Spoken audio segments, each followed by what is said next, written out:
ராமநாமத்தின் மகிமை தெரியுமா? ராம் என்ற வார்த்தைக்கு என்ன அர்த்தம் என்று தெரியுமா? தசரத மன்னரின் மூத்த மகனுக்கு ராம் என்று பெயரிட வேண்டும் என்று வசிஷ்ட முனிவர் சொன்னார். அதற்கு என்ன காரணம்? ராமா என்ற சொல் 2 மந்திரங்களில் உள்ள மூல மந்திரங்களை இணைப்பதன் மூலம் உருவானது. ஓம் நமோ நாராயணாய என்ற மந்திரத்தில் இருந்து எடுக்கப்பட்ட மூல மந்திரம் ரா என்ற எழுத்து, ஓம் நம சிவாய என்ற மந்திரத்தில் இருந்து எடுக்கப்பட்ட மூல மந்திரம் மா என்ற எழுத்து. இந்த 2 மூல மந்திரங்களும் இணைந்துதான் ஸ்ரீராமருக்கு ராமா என்று பெயரிடப்பட்டது. அதனால் தான் ராமநாமம் மிகவும் சக்தி வாய்ந்தது என்று சொல்கிறார்கள்.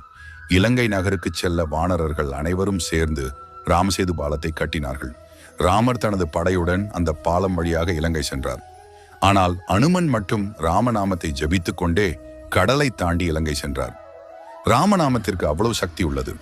நமது மனம்தான் நமக்கு மிகப்பெரிய எதிரி. தினமும் பலவிதமான சிந்தனைகளால்